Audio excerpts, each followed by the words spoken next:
Salut Sophie. Salut Florian. Et bonjour à tous et bonjour à toutes, bienvenue dans ce nouvel épisode du Courrier de la Sterne. Et aujourd'hui, on vous emmène faire du golf.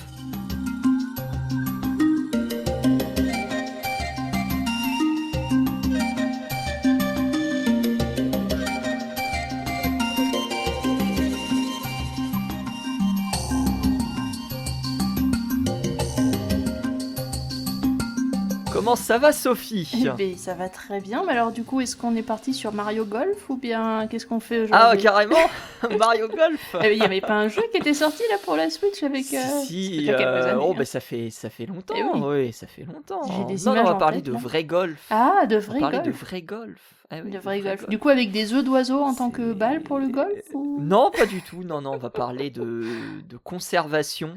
Ah, ça, c'est bien. Savoir si les terrains de golf Mhm. font de bons endroits pour conserver les oiseaux. Et on verra que y a des trucs assez intéressants, même si en off, Sophie me répondait un gros non. Eh ben... non, mais ça, c'est l'expérience qui parle, j'imagine. Non, je sais... Écoute, je suis curieuse, voilà, mettons ça comme ça. Peut-être qu'il y a des trucs, hein, comme tu le dis. Ah oui, il y a des trucs très sympas. Et toi, Sophie, du coup, tu vas nous parler de quoi donc ? Moi, je vais parler de parasitisme. On est bien parti aujourd'hui, hein. Mhm. Voilà. Mais avant de parler tout ça, petite rétro avec quelques observations et quelques informations qui passeront pas en épisode complet, mais qui méritaient quand même d'être assez intéressants. Sophie, est-ce que tu veux commencer ? Est-ce que tu veux que je commence par quelques petites informations Bah, si tu veux, je peux commencer. J'ai un petit intéressantes. article là qui a été Ah bah publié. vas-y. Donc le 20 septembre 2024, dans la section archéozoologie de Frontiers, on a un article qui est sorti sur Néandertal. Alors bon, vous allez me dire Néandertal, les oiseaux, tout ça, je vois pas trop le lien. Mais en fait, il y en a un. C'est parce que on a retrouvé dans des grottes utilisées par Néandertal, et on était sûr de ça, hein, c'était bien Néandertal qui était là-bas, des restes d'oiseaux, qui du coup montrent que Néandertal exploitait effectivement les oiseaux, du côté de... alors c'est la Belgique, il me semble, donc Ok. voilà. Donc c'est intéressant à savoir en fait, juste que Néandertal était tout à fait capable, comme Homo sapiens, d'exploiter les oiseaux. Alors quand tu parles d'exploitation, on parle de domestication ? On parle de quoi ? Non, on parle notamment de chasse. Parce qu'on D'accord. considère généralement, et dans l'imagerie qu'on a en tant que grand public, on voit les chasseurs-cueilleurs comme des chasseurs de grands animaux, tu sais, on a cette idée de la lance, de ce genre de choses qui te permettent de chasser du gros gibier. En fait, c'était pas forcément la majorité des choses qui étaient chassées, il semblerait que les oiseaux, notamment, faisaient partie des assemblages qu'on retrouve autour de Néandertal. Et donc ça c'est intéressant parce que voilà, c'est une petite nouvelle qu'on n'avait pas précédemment. Ah, intéressant. Moi, de mon côté, je peux parler bien évidemment de ce qu'on avait couvert il y a quelques épisodes de cela sur la grève de la Audubon Society. On en a parlé aussi sur Twitter. N'hésitez pas à nous suivre sur Twitter justement.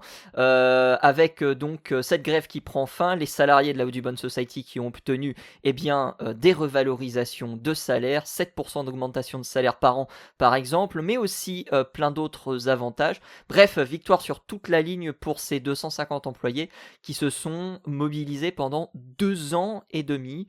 On le rappelle, la syndicalisation c'est importante, donc n'hésitez pas à vous syndiquer si jamais cela n'est pas fait.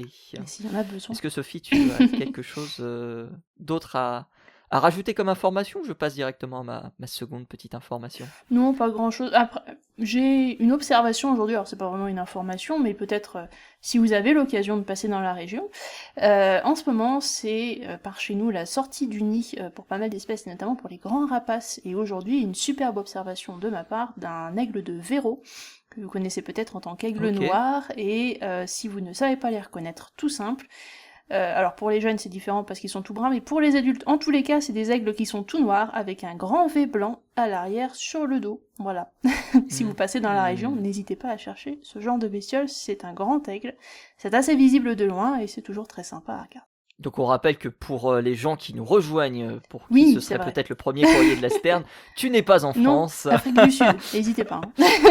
C'est un peu loin, 10 000 km, mais on a des trucs sympas, voilà.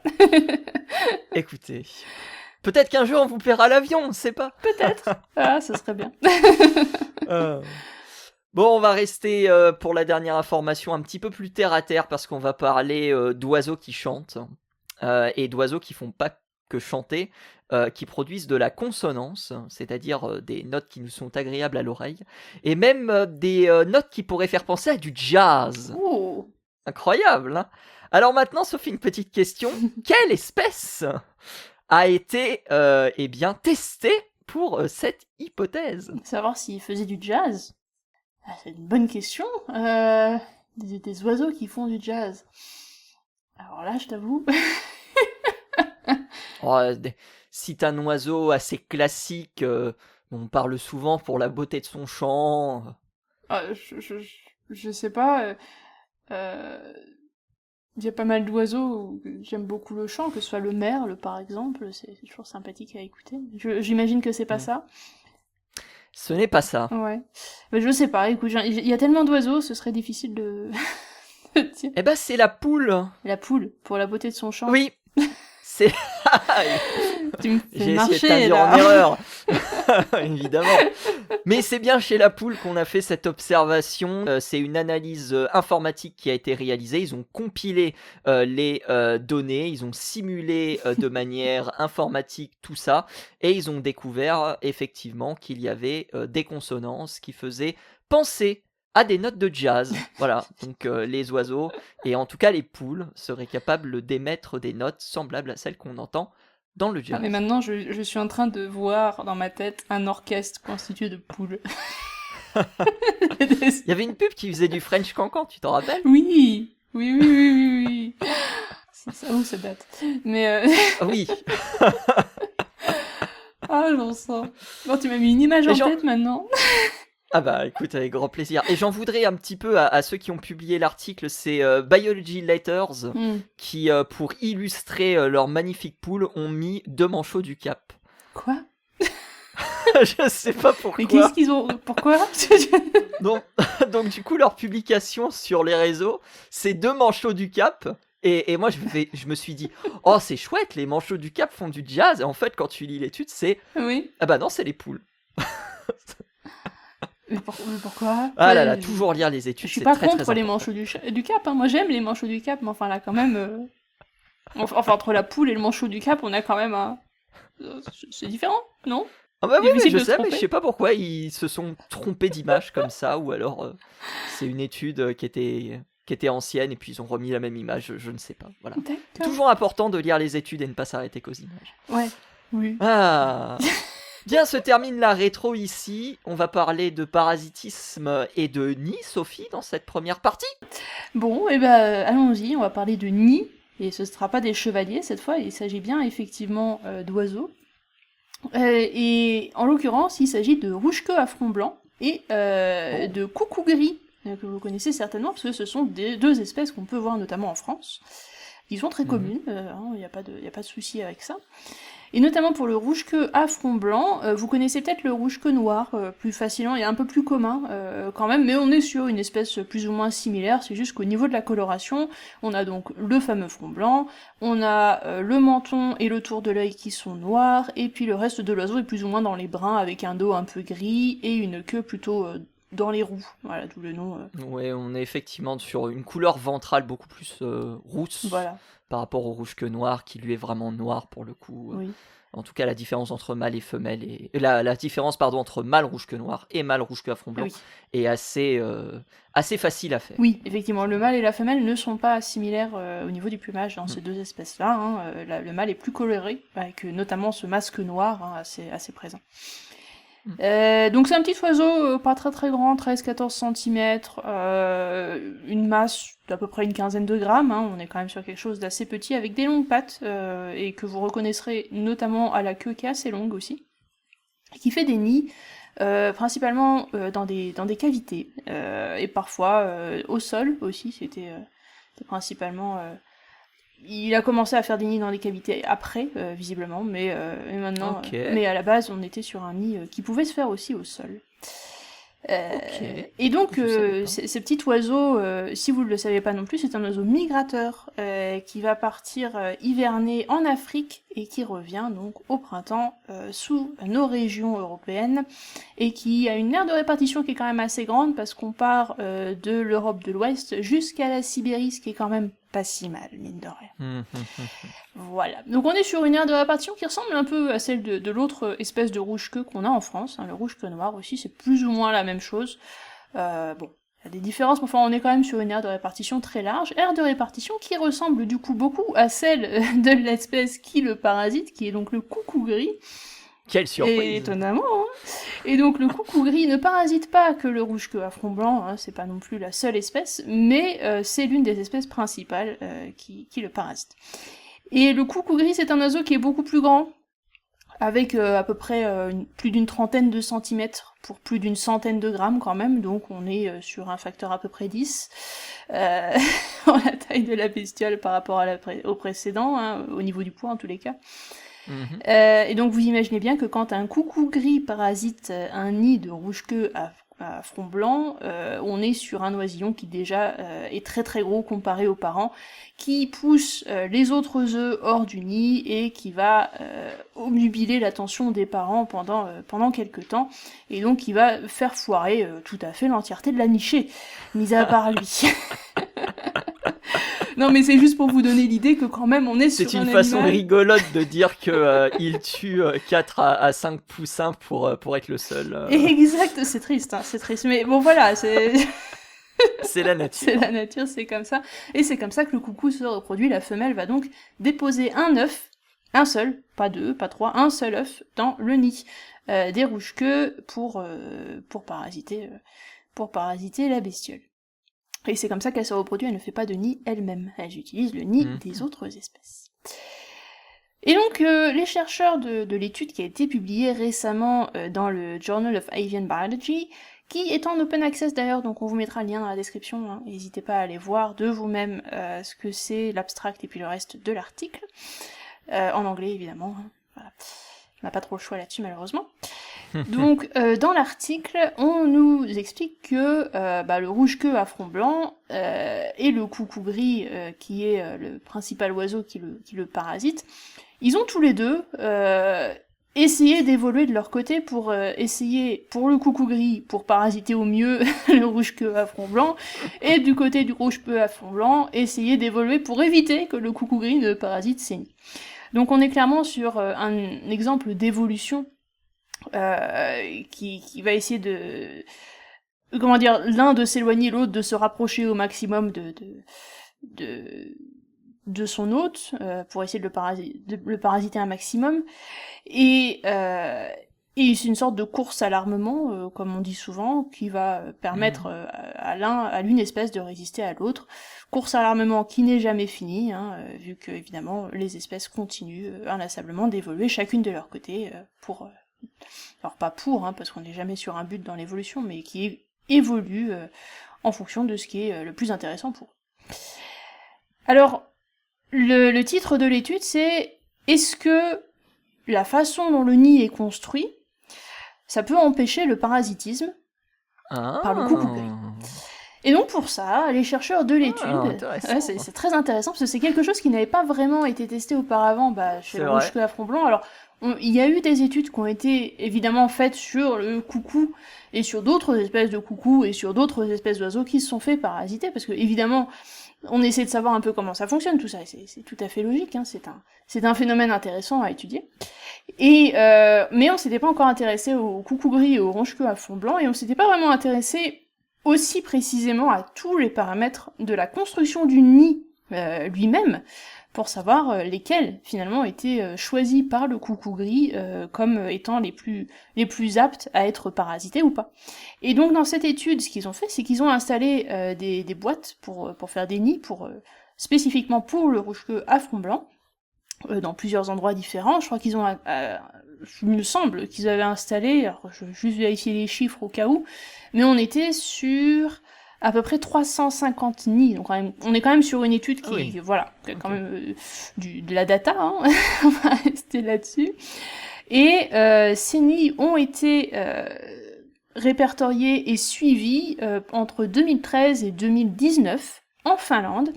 Et tous ces nids donc étaient à destination donc de rouge-queue à front blanc. Et le but c'était de voir s'ils étaient parasités par le coucou gris ou non, et quelles étaient les caractéristiques de chacun de ces nids qui avaient été construits dans les boîtes, qui avaient été posées à cet effet, donc dans ces nichoirs. Et tous les paramètres possibles et imaginables ont été calculés. Alors je vous laisserai regarder l'étude si vous voulez, il y a des schémas sur la boîte qui avait été déposée, sur les nids, sur les diverses mesures qui ont été prises, sur les déviations générales. Bref, il y a des stats, il y a plein de trucs, c'est très très intéressant. Ok. Voilà, et notamment les stats les plus intéressants qu'ils ont pris, déjà c'est l'ouverture du nichoir, savoir de quelle taille on fait le trou pour que l'oiseau rentre ou pas, et puis savoir si du coup le coucou peut passer ou pas à cause de ça. Enfin, ça en vrai sur un empêchement en quelque sorte du parasitage par juste l'ouverture du nichoir.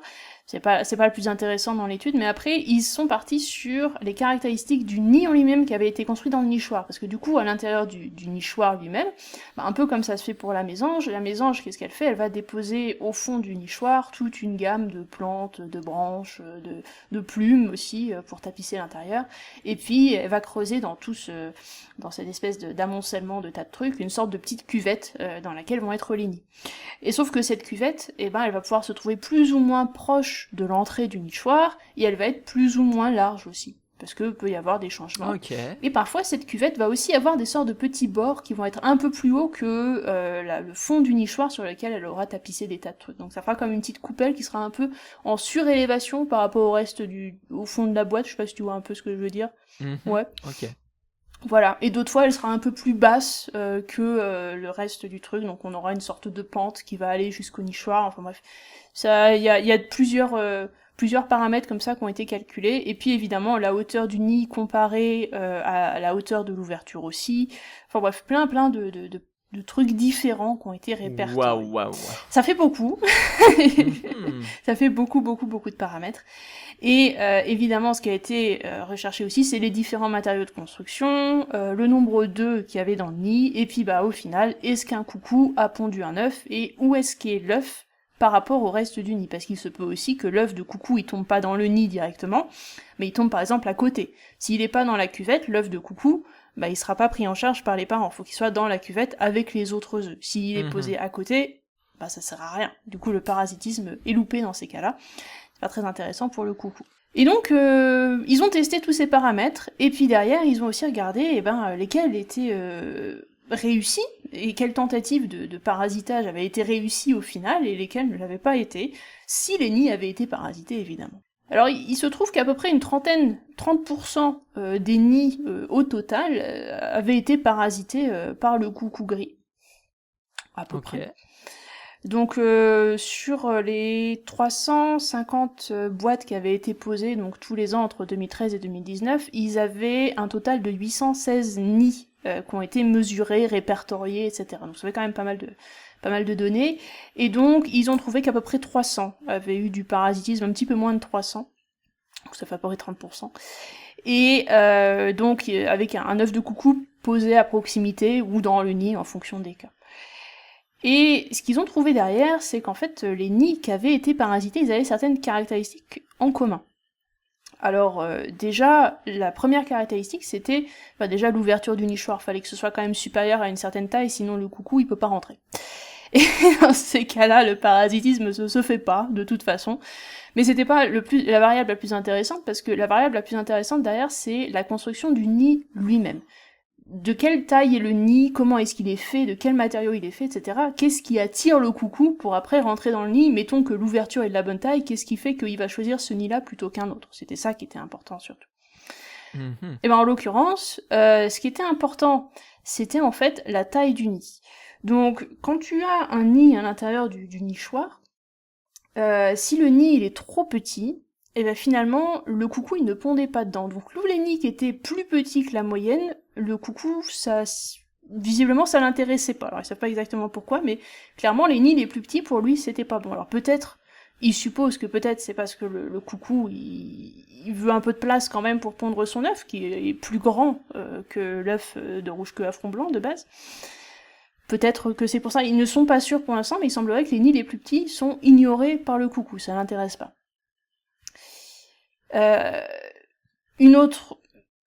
Un autre paramètre qui était important aussi, c'était la hauteur du nid. Donc en fait, je t'ai dit tout à l'heure qu'il y avait des nids qui étaient soit plus bas que le niveau du sol qui a été fabriqué par le rouge-queue au fond de son nichoir, soit un peu plus haut, soit avec des sortes de petits murs en fait sur les côtés. Il y a une sorte de petit rebord autour du nid. Et donc quand t'as un nid avec un petit rebord, visiblement, ça intéresse les coucous. Ça, c'était un des paramètres qui semblait intéresser les coucous. Et visiblement, c'était... Alors, ils savent pas non plus exactement pourquoi, mais ils supposent que c'est parce que lorsque le petit va essayer d'éjecter ses frères et sœurs d'adoption du nid, parce que c'est ce qui va se passer quand le petit coucou va éclore, il va se mettre sur le côté, et il va pousser avec son dos pour essayer de faire sortir l'œuf de ses frères et sœurs. Donc vous avez une position très particulière d'ailleurs chez le coucou. Si vous voyez des images ou des vidéos, je sais pas si toi t'en as déjà vu, mais le petit coucou va se mettre, bon certainement, j'imagine. Une vidéo qui circule beaucoup d'un coucou qui, je crois que c'est du fragmite, je crois, qui est parasité et le coucou balance les œufs dans l'eau. Voilà.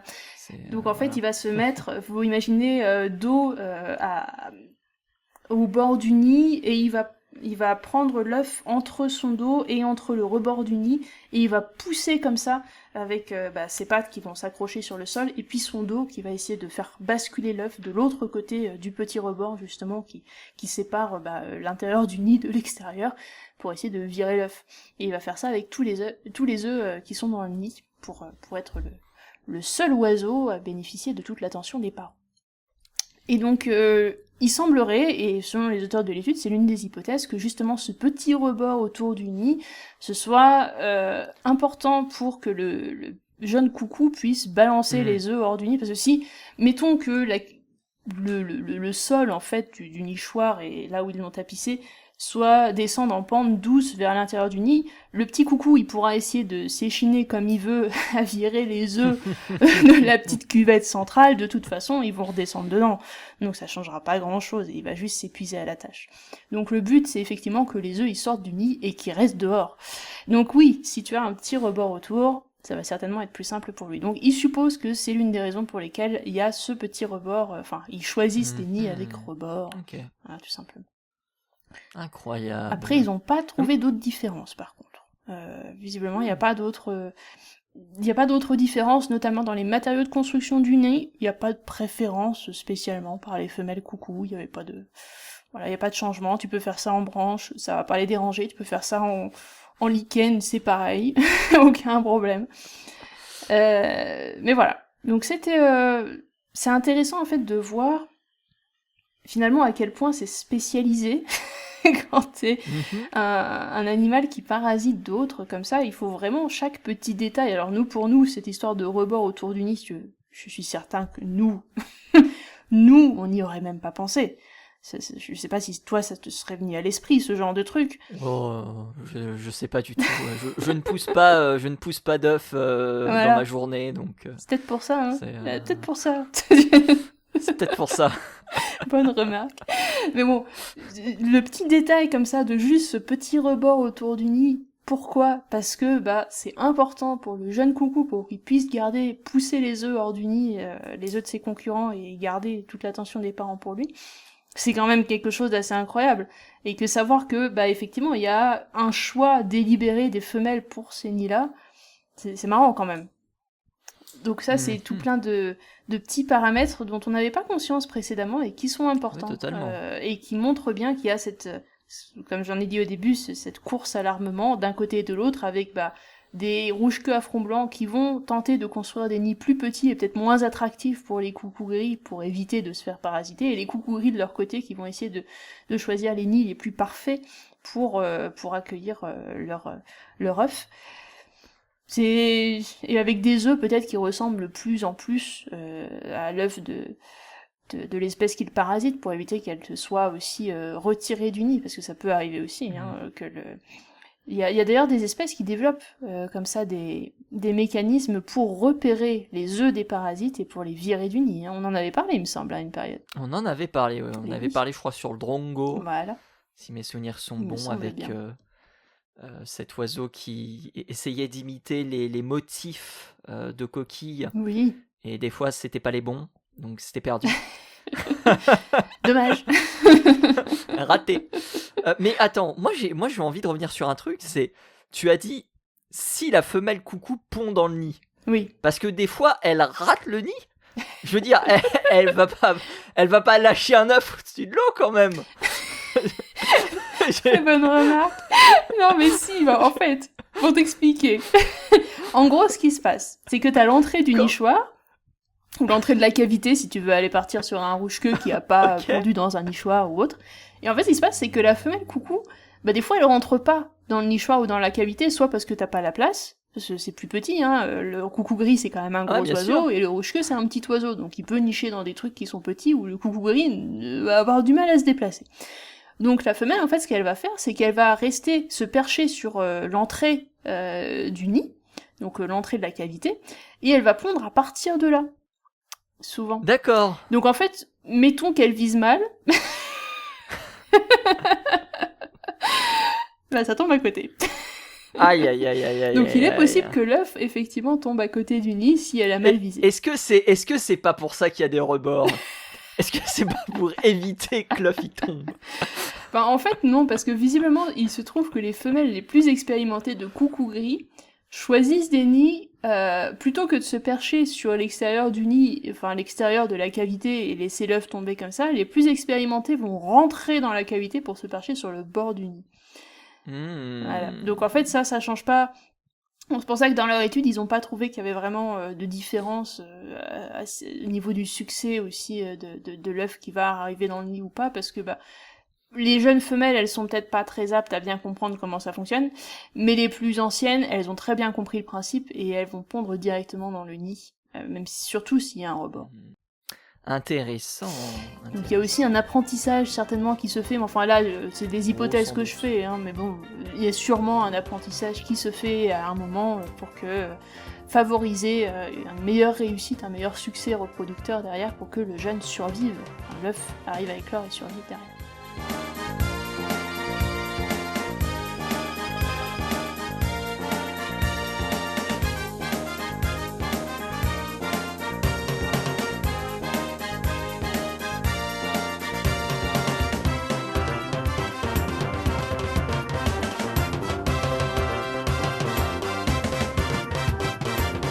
D'autres questions?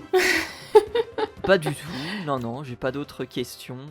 Je te propose un golf. Ah bah allez, avec plaisir. J'ai jamais joué au golf, hein, mais allez. Moi, j'y ai joué quelques fois et je suis particulièrement mauvais. C'est pour ça que je fais de l'ornithologie. D'accord, la relation entre les deux Alors, on va voir. Il y a une relation en tout cas. Sinon, je me permettrais pas de parler de golf. Alors, le golf Mhm. et les oiseaux, ça peut prêter à sourire parce que on se dit oui, mais les golfs, c'est quand même pas des endroits hyper cool, notamment au niveau écologique. Et vous avez raison, ça prend énormément d'eau par exemple. Mhm. Mais néanmoins, il y a quand même des études qui ont été réalisées au fur et à mesure des différentes années afin de savoir si les golfs pouvaient jouer un rôle dans la conservation des oiseaux, et notamment la conservation des oiseaux rares, des oiseaux menacés. Alors pour cela, il y a une méta-analyse sur toute la littérature qui a été réalisée, c'est 68 études qui ont été passées au crible. Et pour résumer en gros cette étude, on a très peu d'études dans les années 80-90. On commence à avoir une augmentation à la fin des années 90. Et de 2000 à 2005, on a un vrai boom jusqu'à 2005, où on a 9 études sur le sujet de la conservation des oiseaux et des golfs Ah oui. qui sont sorties. Et puis par la suite, on a eu une diminution de ces études. Pourquoi ? Parce que y a moins de golf. C'est un sujet qui est moins étudié. Mhm. même si aujourd'hui ça représente quand même plus d'1 million d'hectares sur Terre et 38 000 terrains qui sont répertoriés dans le monde. Voilà. Oui. Des chiffres en diminution d'ailleurs, puisque le golf n'attire peut-être plus autant qu'avant. D'accord. Donc l'objectif de cette étude, c'était un petit peu de faire un espèce de bilan de ce qu'on pouvait avoir comme information sur le golf et sur la conservation des oiseaux, mais pas que, parce que l'objectif c'était de savoir quelles étaient les populations d'oiseaux qu'on pouvait rencontrer sur des cours, la comparaison avec des habitats plus défavorisés, comme par exemple des habitats agricoles ou des habitats qui ont été transformés par l'homme, et donc du coup une comparaison avec des lieux non transformés par l'homme, l'effort de conservation pour la végétation autour des cours et des zones d'eau, parce que généralement les cours de golf sont entourés d'une végétation assez dense, et puis on a aussi pas mal de zones aquatiques. Et puis savoir aussi diverses informations sur les succès de reproduction des oiseaux. Alors là, pour le coup, on ne peut se baser que sur une seule étude qui a été menée sur le merle bleu de l'Est, qui est un oiseau américain, et savoir si aussi on avait des problématiques liées aux pesticides ou aux nuisibles, puisqu'on a des fois des oiseaux qui sont considérés nuisibles parce que ces oiseaux mangent l'herbe, et sur un green de golf, ne pas avoir d'herbe, c'est quand même assez problématique. Donc on a compilé un petit peu tout ça, et on a essayé de voir un petit peu ce que ça pouvait donner. Et grosso modo, il y a plusieurs points assez intéressants, puisque les chercheurs de l'étude ont déterminé qu'il y avait un impact important de ces zones de golf, mais que cet impact était à pondérer avec divers facteurs, et notamment la quantité de végétaux endémiques.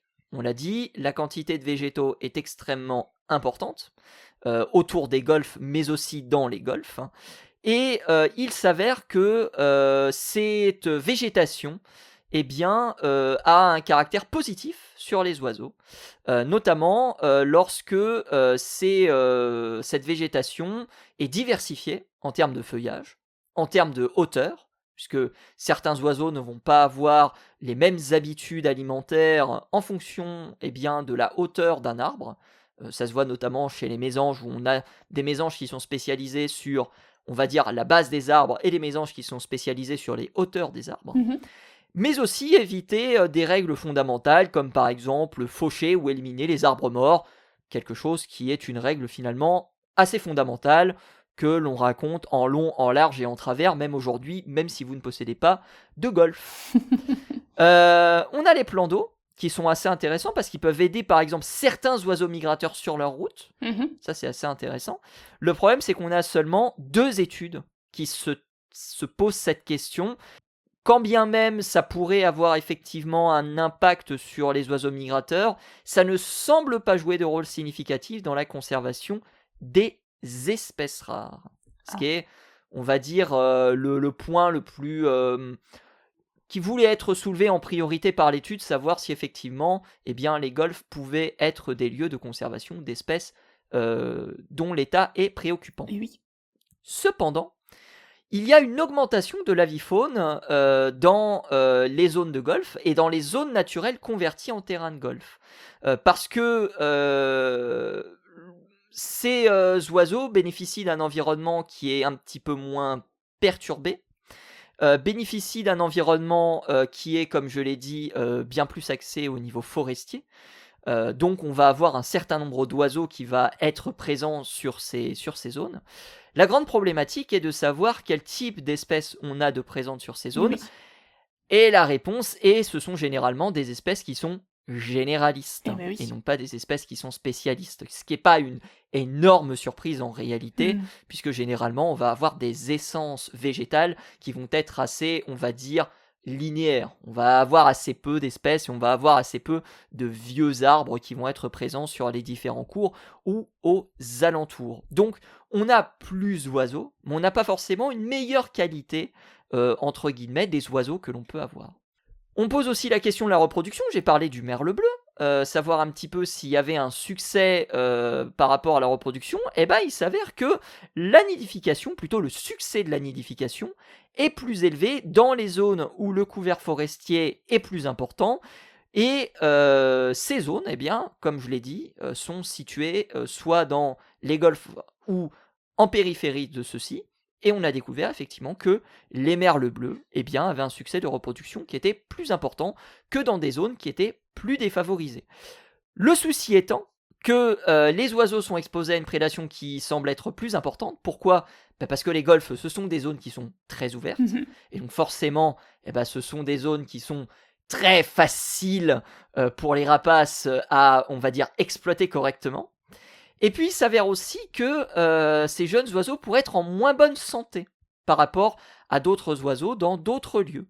Et on a corrélé ça à la corneille d'Amérique, une autre étude qui a été réalisée, puisque la corneille d'Amérique présentait une mauvaise condition nutritionnelle, ce qui signifie bien que la qualité de la nourriture sur les terrains de golf serait quand même beaucoup moins importante, beaucoup moins intéressante pour les oiseaux que sur des lieux beaucoup plus naturels. Voilà pour ce qui est en tout cas de la reproduction du merle. Et puis deux autres choses à savoir, ou plutôt une autre chose à savoir, la toxicité des oiseaux. Parce que on a utilisé pas mal de pesticides, notamment dans les années 70, pour agrémenter les cours de golf. C'est toujours quelque chose qui est pratiqué aujourd'hui.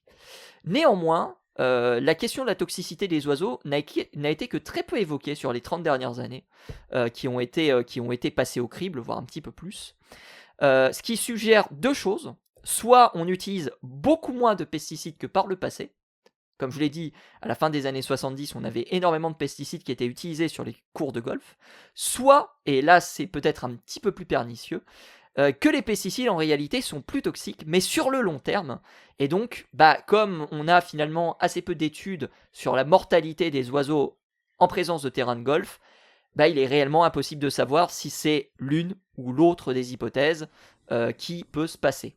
Voilà. Ouais. Sachant que en avril dernier, Agricultural Science and Technology avait fait une étude pour démontrer l'impact des pesticides. Comme je l'ai dit, il y a des pesticides qui sont utilisés sur les terrains de golf, sur les humains, et il s'est avéré que l'étude s'est avérée favorable, dans le sens où il y avait peu de risques pour les humains.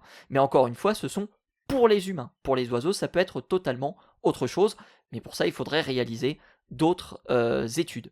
Donc en résumé, les terrains de golf, ce sont pas vraiment des pièges toxiques comme ils le disent dans l'étude, mais ils sont pas non plus, on peut pas non plus les décrire comme des zones de conservation des oiseaux, et notamment pour les espèces préoccupantes, puisque c'était l'objectif de savoir si on pouvait avoir des lieux qui pouvaient être des îlots de conservation pour la biodiversité, et il semblerait que les terrains de golf n'en soient pas. Donc oui, Sophie, tu avais raison, en off, non, voilà.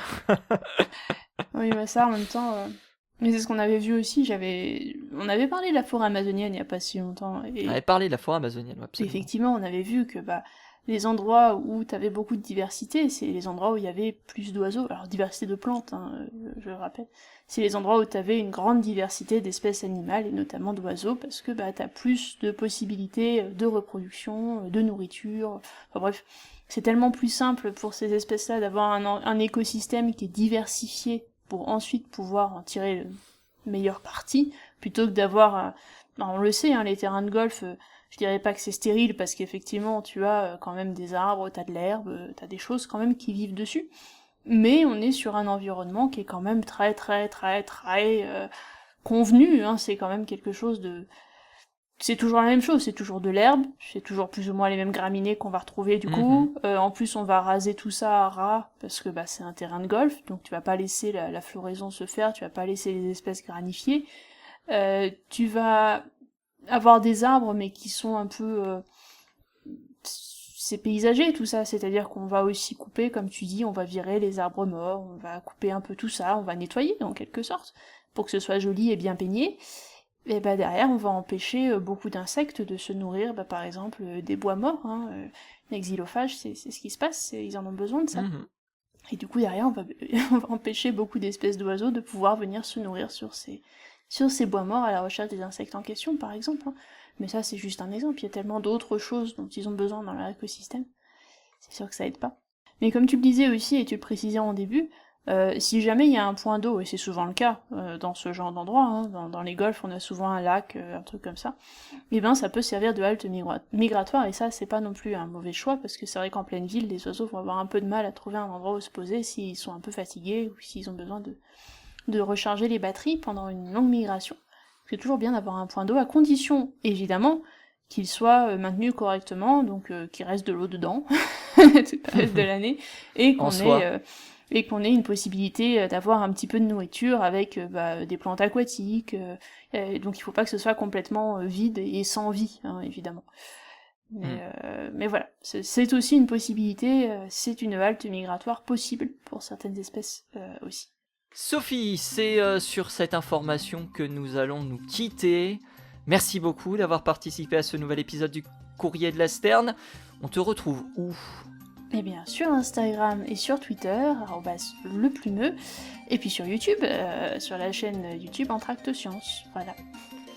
Et puis vous retrouvez bien évidemment le Courrier de la Sterne sur tous les flux de podcasts, Spotify, Deezer, Apple Podcasts. Vous nous retrouvez également sur Instagram, vous nous retrouvez également sur Twitter.